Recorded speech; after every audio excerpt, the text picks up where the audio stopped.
Hello everyone and welcome to Avantika Designeering Series or ADS as we like to call it.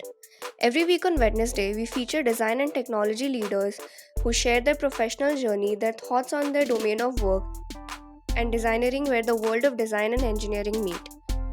Make sure you follow us on social media Instagram, LinkedIn, Facebook, and Twitter. And with that, let's continue with your show.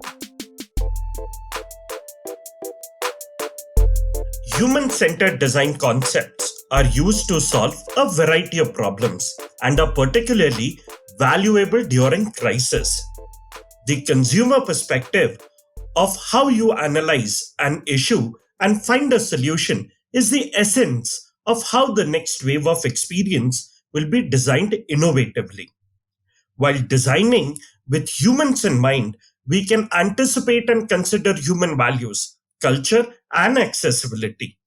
But how can designers create a design framework that allows us to innovate more rapidly in small ways across all facets of a problem? In search of answers to such questions, today we connect with Ria Thoser, Director of Product Design at SAP. With over 2 decades of global industry experience, she has designed consumer and enterprise products for a wide variety of industries and global audiences. So let's get into conversation with her on our special episode on International Women's Day.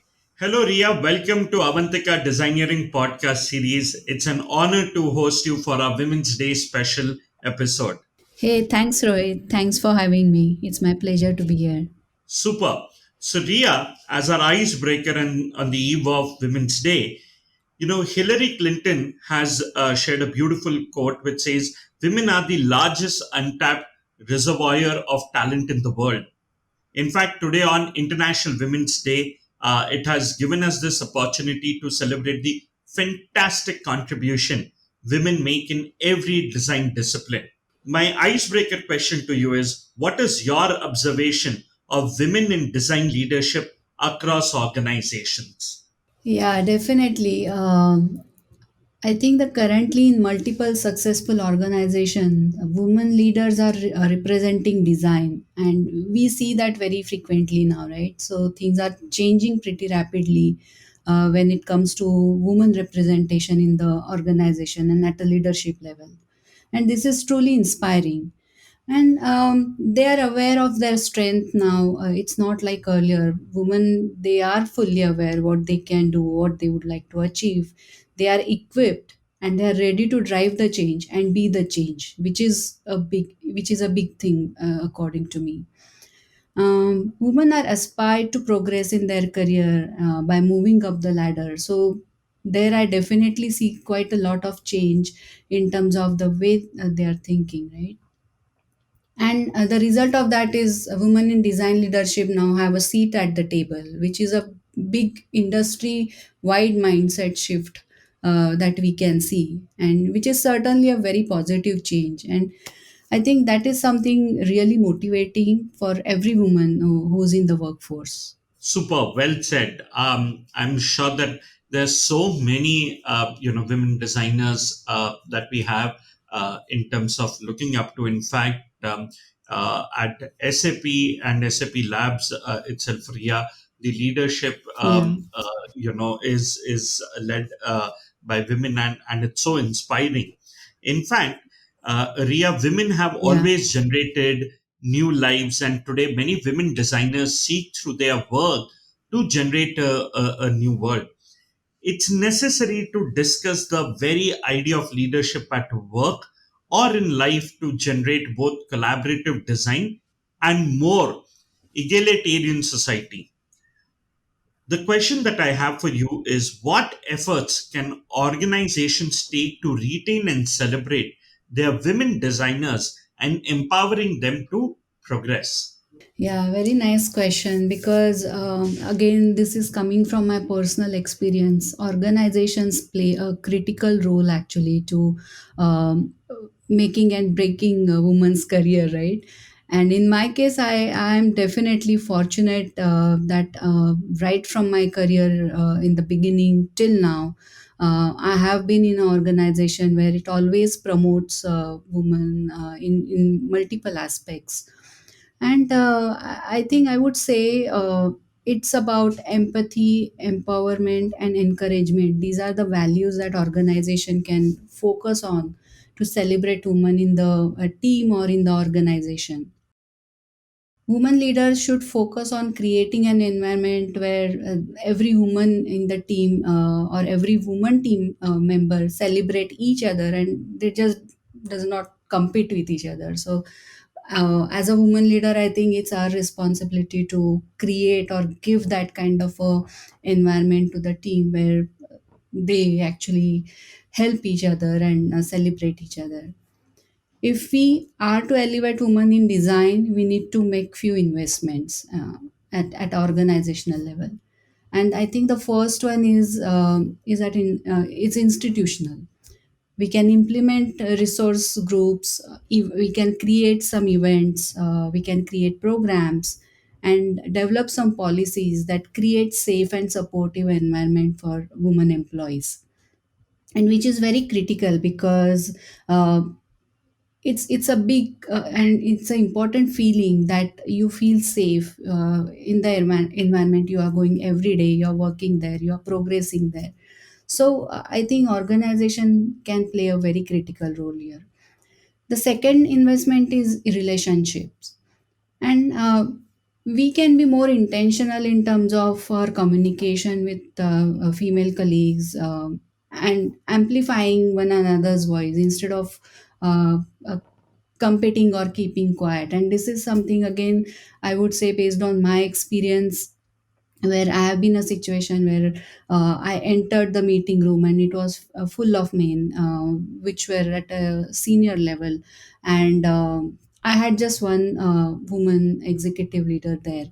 Um she could definitely see from my face that I was a little intimidated. And then, as I started presenting, she started supporting me, and that definitely boost my motivation, my confidence. And I think this is something I experienced in a very early stage of my career, and that was, I think, a really good lesson for me, which I learned from my own experience, that you should support another female employer, your teammate, in that case.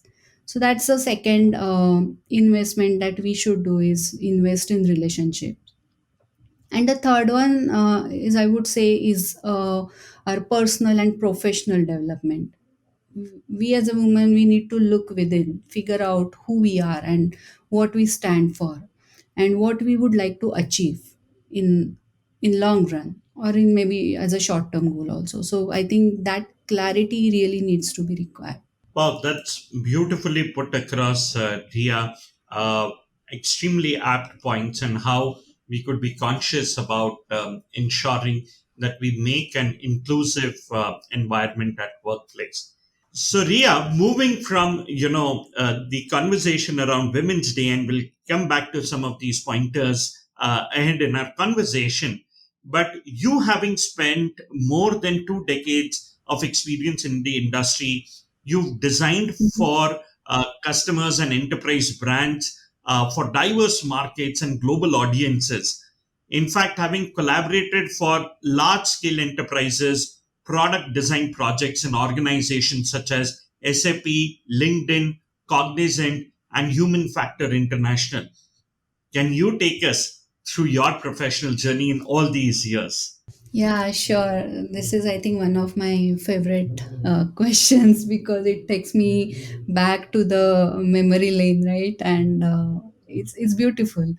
So definitely, from the focus perspective, I think I was always inclined towards creativity and art, right from my school days. So I would say it was something which I felt that I really enjoy doing, and I think that's the time I decided my path into design. I did my graduation in applied arts, and after those formative years of my career, I explored different design disciplines like motion graphics, traditional animation, user-centered design, learn new methodologies, worked with new technologies, and explored the application of design through these different mediums. While working as a graphic designer, as an animator, as a UX designer, and as a design leader, I got great mentors who shared guidance along the way. And I feel that's very important that you who you meet in that journey, because that can actually develop your personality. And learning from them, and from different roles I played, really helped me gain that design maturity, the confidence to explore, and the ability to balance art and science of design as I progressed. After exploring different design disciplines, I settled in user experience design for now over last 20 years. And I love the whole concept of user centered design and the way it helps you think from users point of view. It's something fascinating, and I think that was the main reason why I'm still in that field. And during this period, I worked across industries and geographies, set up globally distributed design teams, evangelized design at some of the leading organizations. I have designed product experiences for many global consumer and enterprise customers, and worked in consulting and product space. Now, at this stage of my career, I really enjoy extending my passion for design by mentoring young designers in the global design community and conducting design thinking workshops for teenagers, which I thoroughly enjoy that. At SAP, I have been wearing multiple hats, like a design manager, design lead, focusing on improving the end to end customer journey, and innovation lead, focusing on machine learning space to build an intelligent enterprise cloud experience for SAP customers. So yeah, so far I think my journey, I would say, was amazing and pretty exciting. Wow, it surely and definitely sounds exciting. In fact, so many things that you've done over these nearly 2 decades. It's beautiful. In fact, you wear several hats, such as director who leads the team towards success, a collaborator who bridges the gap between a very talented team of developers, product managers, designers, and an innovator who works on new technologies. How do you integrate these talents when collaborating with global cross functional teams? I think it's sometimes challenging, but I think as you grow at every stage, there are different learning, right, in the career path. And as we grow in our roles, we develop technical as well as soft skills. And as you get into a leadership or management role, it is about using those skills collectively with an effective strategy that help you achieve organizational, team level, and personal level goals. I What I did is I apply different strategies based on what my goal is as a manager or as a design lead in a particular context. In a managerial role, my focus has been building a solid team of designers by providing them an environment where they can learn and grow, and help organization grow by building amazing product experiences that our customer love. By standing in a sweet spot between business, technology, and design, my focus has been building alliances and orchestrating collaboration between these different teams and stakeholders. So, as a team, we can work towards one goal. And as a designer, my focus is bringing users' point of view in the innovation and design process, being curious about innovation space and where design and technology can do wonders while working together. So I think it is about using the right strategy, right skills at the right time, or using multiple skills together the way it is required to. So yeah, that's what my mantra was. Hey, did you know SAP won the Top Employer 2020, which represents the efforts and values earned both for commitment to employees and their distinctive work culture? Wow, that's super inspiring and interesting. In fact, so many questions out there from the answer that you just said, and I hope I'm able to cover some of these, while we are doing this conversation. But while they're Mm. talking about SAP, SAP has launched a new milestone offer, Rise with SAP, to bring together everything you need to turn your business in the way that fits best for your business.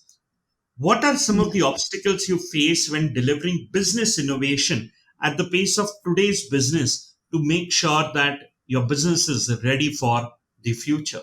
So, working in a innovation, I feel that the organization must look into the future ahead of time, and it must be led from the top. So there is a buy-in at every level, and the strategic alignment happens at every level across the enterprise. And it's really nice that SAP we have that alignment. There is a clear vision, and that really helps a lot. If you have this alignment, actually many obstacles will get out of the way easily, but there are few aspects that can make this process challenging sometimes. For example, when delivering innovation, time to market is critical, right? So the team needs to be extremely agile. While collaborating with multiple groups within the organization, we need to make sure that we are delivering a unified product experience to our customer, while innovation is delivered across product experience. So innovation strategy need to be derived from customer and business needs. Hence, having a clear strategy and vision is critical for this success. And another challenge can be lack of budget and resources can delay the process. But at SAP, we have clear vision and plan when it comes to delivering the business innovation, which makes things much easier for us as a team. In fact, while you spoke about the innovation and user experience and the building block, among all the stages of problem solving, Ria, the investigative Mhm. phase is the most crucial because it reveals how to Yeah, approach design problems. The question that I right. have, Ria, and something that I'm curious about is how can designers investigate and recognize human values and culture diversity, helping in the right direction towards creating, say, sustainable solutions? I mean, you having worked so many years across geographies, across different organizations and different kind of teams, how do you think Mhm. you sail through smoothly through this investigative phase? So I think it's not that difficult if your focus is always on the user, right, or the target audience. Then makes things very easy. So I would say when we are working to solve problem for our target audience, the focus is fully on them. That's why we call it human-centered design, right? So we are keeping humans in the center throughout the problem-solving process, and that helps in that alignment. So it is all about putting yourself into user shoes in the investigation phase, or we call it discovery phase. Tools such as persona creation, user journey mapping, and empathy mapping are these are kind of critical activities that we do. And as they provide designer useful data on user demographics or psychographic, the that data actually is quite meaningful in terms of using that to make sense out of what's the user need, what are the problem they are facing. So by understanding user background, their needs, their goals and motivation, the data further helps you define the approach to solve the user problem, which is more sustainable in the long run, as it is based on the qualitative and quantitative data that we have gathered in the investigation phase, right? And of course, while doing that, we also, it's not just design team, but there are multiple other stakeholders are involved. So I think getting buy-in, because they are involved at every stage of decision discussion, so they feel they are engaged, they are part of every decision, and that makes the buy-in or any approvals much easier at every stage. Interesting. In fact, Ria, you also spoke about human centered design sometime back. And I think it's all about focus, but it pushes the designers uh, to ignore many facets of a problem. And this kind of myopic focus doesn't work when you're trying to solve something systematic. The question that I have for you is, how can designers create a design framework that allows us to innovate more rapidly in small ways across all facets of a problem? Yeah, I agree, because many times there are multiple teams working on the problem solving and on the product. It can actually lead to disjointed experience.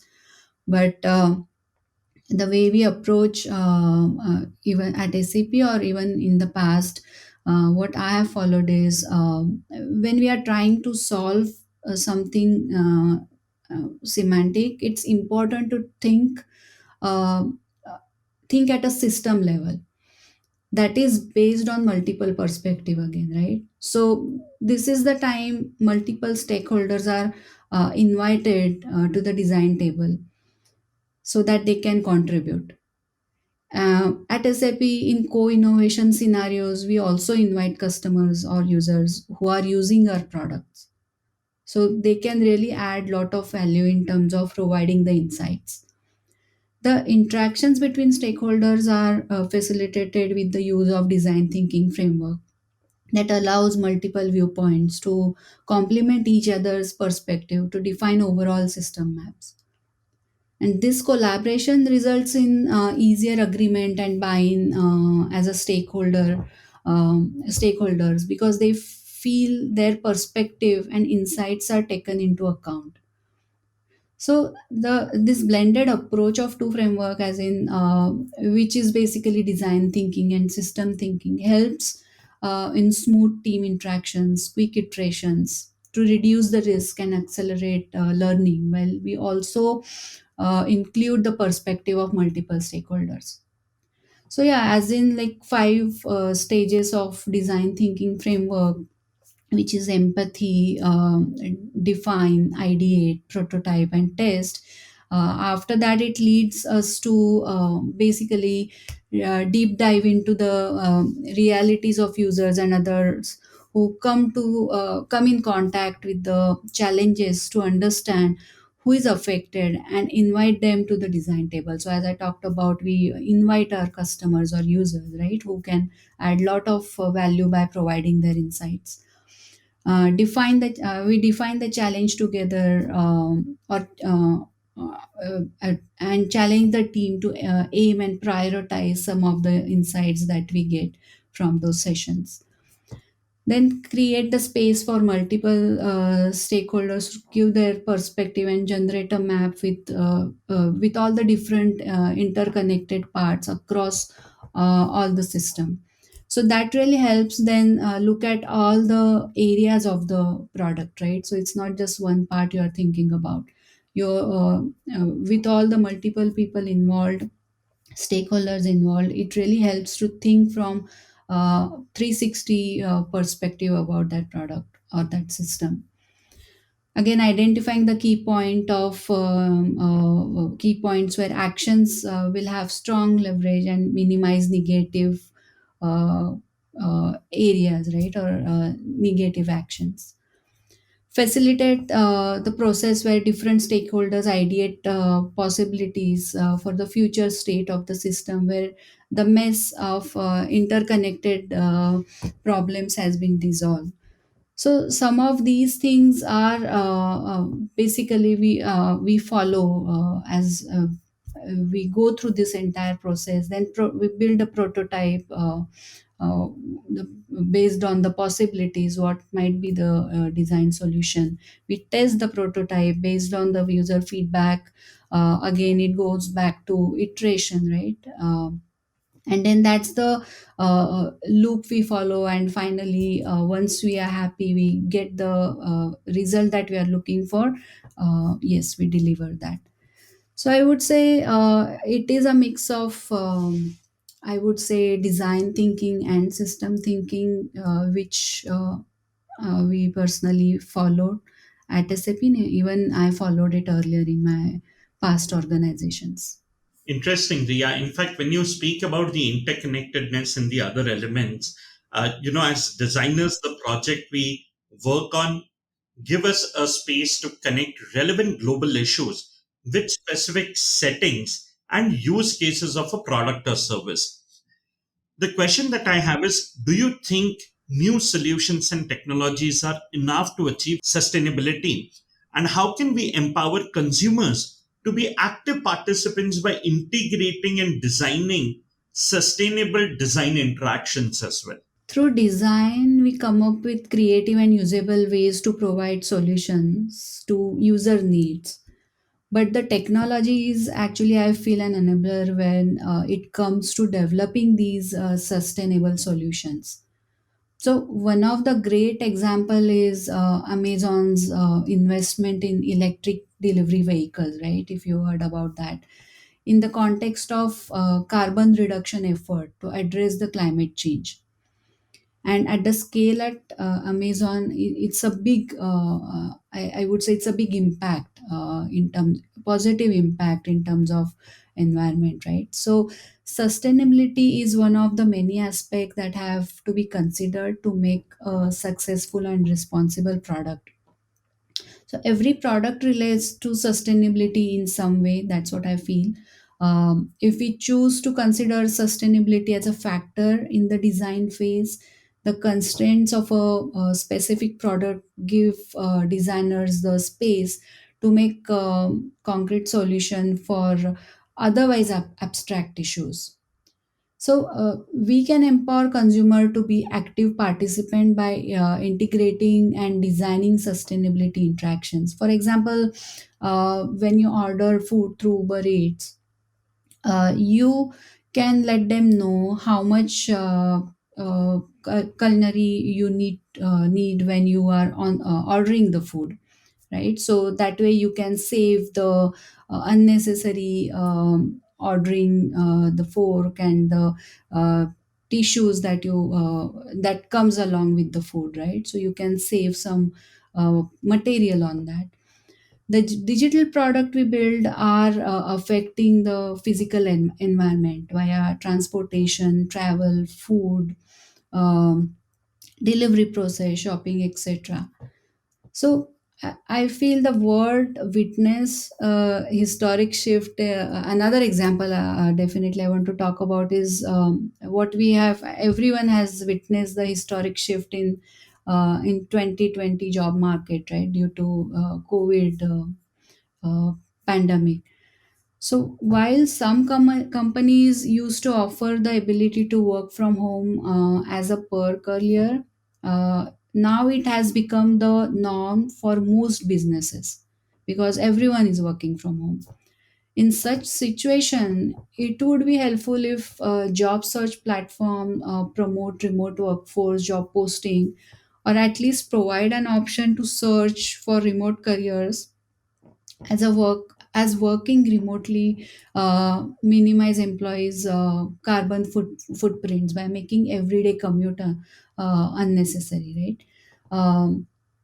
Basically saving office spaces makes employee eat better because you're working from home, you're eating homemade food most of the time.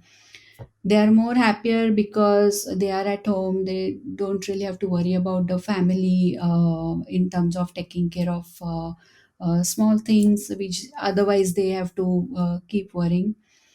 They are more productive because their focus is completely on work in this scenario because they really don't have to worry about other aspects.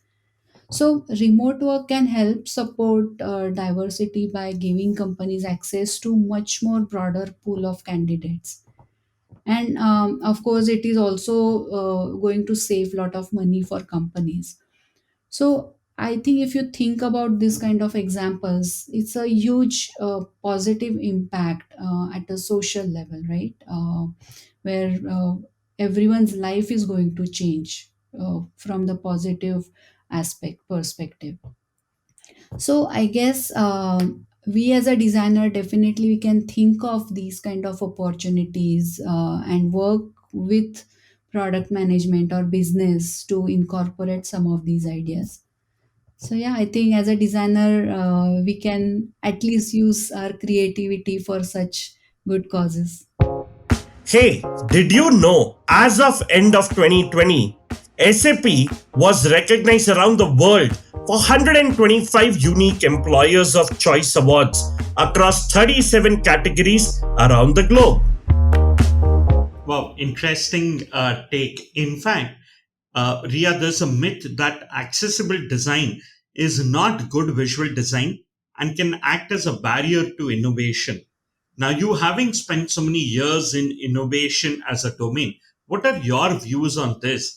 And how can we design for accessibility without compromising the overall design and experience of the product? I feel accessible design is a need of any usable design. And as a designer, we have the power and responsibility to make sure that everyone has access to experiences that we create regardless of ability, context, or situations. So, more than 1 billion people in the world have some form of disability, right? So, this corresponds to about 50% of the world population between um, uh, multiple million people have very significant difficulties in functioning, which is a big number, right? In 2017, there were 814 website accessibility lawsuits filed. This is again old news, but that says that it was a trigger that you really have to be aware about uh, accessibility laws. You really need to make sure the product complies with all these accessibility rules. So these two pieces of data alone should, I think, convince organization on importance of designing for accessibility.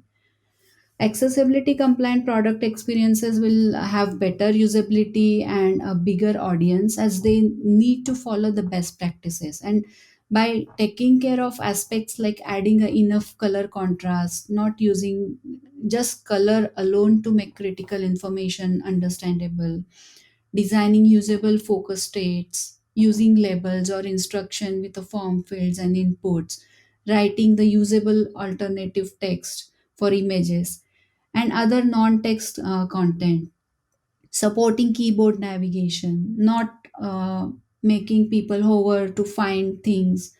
And these small things can help create great product experiences without compromising the overall design. So I would say finally, people would prefer a usable product over the product that just looks amazing but fails to function properly. So definitely, we can even being compliant with accessible design, we can still design uh, awesome product experiences. We don't really have to compromise on that. Wow, that's really well put by you. In fact, one of the other layers that you also touched upon earlier in the conversation is the entire world of technology. So, the introduction of autonomous and interactive systems require a new approach and more awareness about the side effects. The question that I have is, how can we use design to find the best way to fit new technologies into our lives, giving a voice to all those affected by design decisions? Artificial intelligence, I think, shapes how we think, feel, and behave. So we as human will integrate technologies like AI, ML into our lives only if we trust the outcome, right? If it is transparent enough and clearly explains how technology will help us, and we are in control of what and how we would like technology to help us and not decide everything for us. That's a big one actually. And I feel as a designer, few things we can consider when we are collaborating with technologies while providing a design solution. So, few things like align design principles with human values, as it would help us create an experience that can persuade human to adopt the new experiences that we are building, right? Start with user. So we talked about user in keeping user in center, right? So figure out what is valuable for them, and how you can enhance the experience for them. Setting the right expectations, explain user in a plain language what AI can do for them, right? Or what automation can do for them, and where it is where it has limitations. So over time user will learn how to best integrate AI into their workflows, and that's a natural process. As they start trusting the experiences that you have built, they will start trusting technology. Explain the results. AI is only useful if we understand its decision, right? So ideally the user should be able to trace any result back to the supporting data point. So it's very important to explain the results through data. Communicate your confidence. So user rely on AI to make decisions, that is correct, but then they have to understand the quality of result to trust them. So having a good data, communicating it with the confidence, giving some guidelines to users that this is what we feel is the best choice for you, but it's up to you whether you want to use that. Know what not to automate, because not everything should be automated, right? So most tasks have some parts that are good fit for AI, and ones that should be left to humans. Reasons not to use AI could be that the task requires ability that are unique to humans, like understanding the emotions or their motivations, which obviously machine can't do that.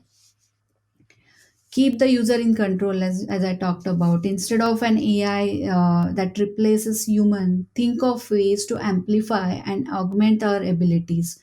Don't turn us into spectators, right? So ultimately the user should be in control. That means being able to intervene, provide feedback, reverse bad action, and reward good ones. So AI is more empowering when it works with the user and not for the user. And then last one I would say is work with everyone. AI impacts because it AI impacts everyone. All of us should be part of the discussion of what we want to be. We want AI to be. This means working with a diverse team.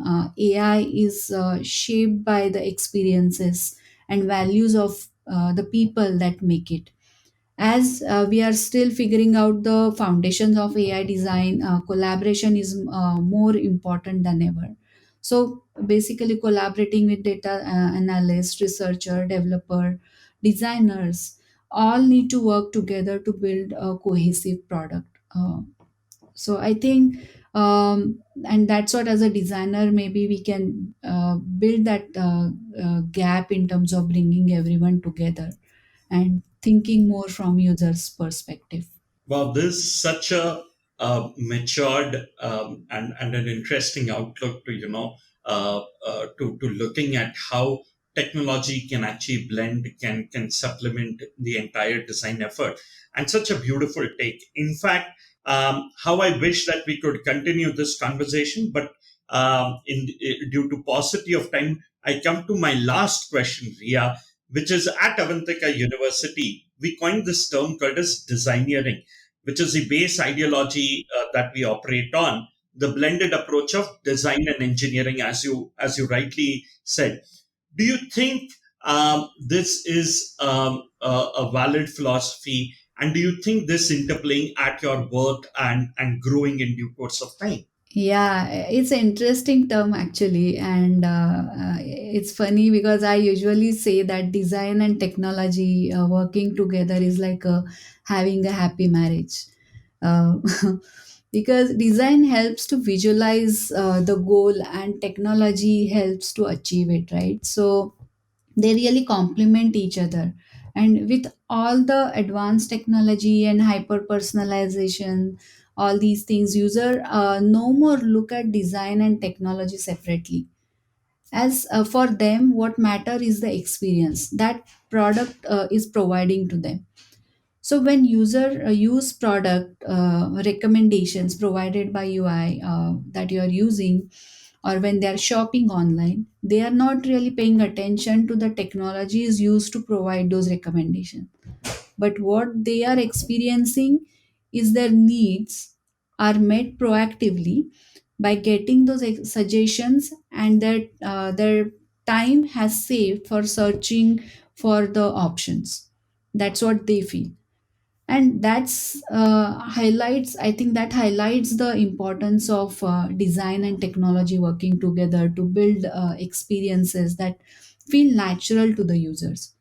And starting together by involving the engineering team when we kick off the design process is the key, as the designer brings users perspective in the process and engineer help on how we can build the experience that we aim for using existing and emerging technologies. So yeah, it's definitely a very exciting blend, I would say, design and technology, which we very often we use that in our design process. Great. Thank you so much, Ria, for doing this Women's Day special episode with us, inspiring our listeners and sharing your candid views about design, technology, the interplay at which it works. It was a very, very exciting conversation with you, and we look forward to keeping in touch with you. Hey, thank you so much, Rohit. It was really nice chatting with you and sharing my views. Thanks for inviting me.